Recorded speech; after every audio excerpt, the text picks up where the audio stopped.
Man, there's so much I want to ask about. I'm not sure if it's related or not, but as I've been realigning myself, I've been playing music more again in my life, and it's interesting. That you talked about not caring about who gets the credit for something, and I used to be really concerned about writing music. I want to write, and I don't want to play other people's songs. But lately, I've really been inspired to learn other people's songs, and I think it's been very helpful to me.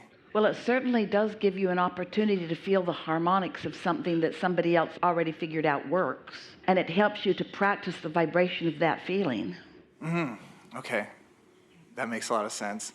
Because I'm like, it's giving me joy in music that I can't remember feeling, And then I start wondering, it's like with all our inner beings been intermixed, like how much is that song, am I a part of it, or was...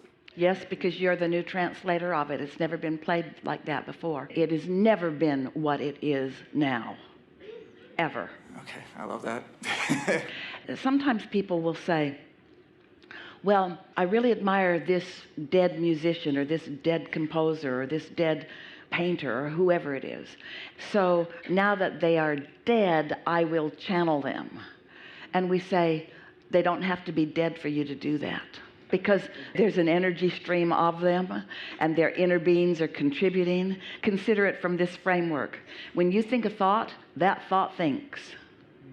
So when someone writes a song, that song sings beyond what the original singer of the song sang. Oh, so is that song always evolving? Always. Okay, wow. Even to the last person who is receiving it. Each person that received it puts a different vibrational nuance on it, which then you may be responding to. That's why our friend knows that we have him on our mind with every word we speak. And that one, and that one, and that one, and that one, and that one, and that one, and that one, and that one. Understanding you at all levels of your being, knowing where you are in relationship to what you want, knowing what's the best scenario for the most pleasure or alignment for each and all. It's a lovely co-creating thing that's going on in this world of physical and non-physical co-creating, isn't it? Yes, I'm loving everything. And I do felt like when they asked those questions, they were asking for me, or I was getting the answer in that way. Sometimes people say, oh, Abraham, we are so appreciative of your answers. And we say, without your questions, there would be not one. So when does it start? In other words, when does the answer end and the new question begin? And then when does the new question end and the new answer begin? Isn't it just this eternal interplay that we are all about? And if that's so, then should there be unhappiness with myself in my human form when I'm having a step one moment? Or appreciation for the birthing of the step three moment that this step one moment is giving to the universe? So you're starting to get the sense of your eternal nature and the important role that you play in all of it, you see. Oh, that brings another question. And you call us genius creators, everybody. And is just every human a genius creator, or is there a way to be to ask a question even, I don't know, like why do you say that? Well, when we say it, it's not for sake of flattery. We want you to feel the satisfaction that comes when you hook up with you. That's what we call that genius moment. When you let yourself fully be you while you are engaging in something that is new out here. One might say, we might say, we are saying that the birthing of something beyond what is that moment that we're talking about. Something far beyond regurgitation. That's that quest for joy that you're looking for. That's that knowing that there is more and reaching for it. But you see, you have an interesting perspective, because on the one hand, we're saying to you, it's the next logical step. It has to feel like the next logical step or you can't take it. And when it feels like the next logical step, it doesn't feel like some great big deal. So you're going to have to figure out what to do with that. That's where that satisfaction comes in.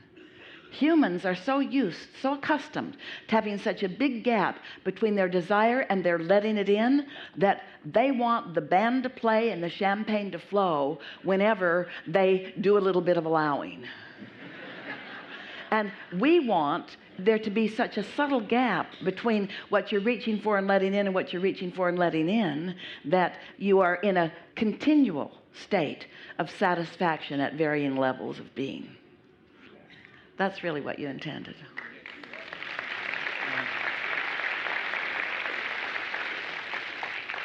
I had another question kind of about physics. I'm not sure where it's going with this, but I feel like there's a beauty in it. Like I like to fly drones, but I don't like having any restrictions. And what I've noticed with that, I thought I was trying to defy gravity, but I'm not.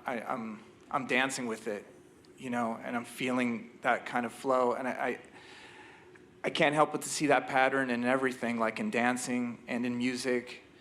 Is that, I mean, I guess it must be, but so that pattern is throughout everything that is in connection with Source? Accepting the realness, and you could say the rightness, of the basis, and then going with the flow of that. The acceptance of the existence of your inner being is a big awareness. Familiarizing yourself with what it feels like to be in vibrational sync with your inner being is just such an important and amazing thing. The ability to maintain your relationship with the vibration of your inner being, that's true mastery. And then the exhilaration of co-creating in conjunction with that perspective, that's what you intended when you came into this physical body. You didn't come to get where you are. You didn't come to fix something. You came to create. You didn't come to solve problems. You came for the joyous journey of evolution. And you could say that the journey of evolution is the solving of problems. You could say that, but you didn't come to eradicate problems. That's so good. You didn't come to eradicate your world of problems. You came to soar on the energy of them. You came to experience the bounce from contrast and the clarity of it. And you brought a guidance system with you so that once you tune in on it, you could tune in on it. You could identify it and isolate it and calibrate to it and then utilize it. I want to ask one more question about mastery, and you said so many times. Is mastery like, is getting it really good at something? And that's all it is, or is it because there's something We'll so define beautiful? mastery. Mm-hmm. Doing it because I want to. Oh yeah, yeah. Because loving it so much that nothing else will do. That's mastery. And that's all you need to know about it, right? Because when you feel like that, you feel like your inner being feels. And when you feel like your inner being feels, you have mastered it. That is flow state, right? Flow state? Yeah. Tuned in, tapped in, turned on. There is such appreciation for you. Esther was running over in her mind the long list of things and experiences and situations, and mostly people she is appreciating. Appreciating the ship, of course, and all the momentum that it has accomplished before you all got here. All of that readiness for you. That is something really to appreciate, isn't it? And then Esther is mostly thinking, about her merry band, her team of technicians, her camera people and her audio people.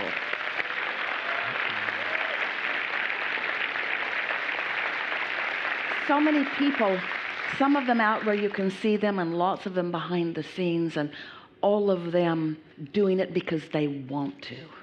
Because they want to. Not because they should or because they have to, but because they want to. Because they want to be part of this. They want to be a piece of the magnificence of this, you see. Can you feel yourself in the scenarios of your life experience? And can you feel the important role that you play? Esther cannot omit any one of them. Peter and Richard and Jared and Mark, not one of them can she imagine not being part of this scenario. Val's new to her game and she can't live without Val. You can't either, Melissa. Ron and his team. There is a lot going on in your world that is obvious, and appreciation for these important, committed, doing it because they want to, pieces in all of this. It matters, and it feels good to feel that. We want you to focus with us on the unseen fairies of the universe who are working with commitment in constant harmony with you and your requests. And you know why? We are all about that. Because we want to. Not one of us has been assigned to you. Not one of us needs to do it. We are with you in your hopes and dreams and daydreams and night dreams and wishes. We are with you in all of that because it feels so good for us to ride on the wings of what you are about, you see. This is co-creation at its best. This gathering has produced enough satisfying material to keep Esther happy ever after. She'll get over it by tomorrow. There is so much love here for you. We are eager about what is next. We are satisfied with what is. And we have transmitted our strongest wish for you. And that is that you know you as we know you. And for now, we are complete.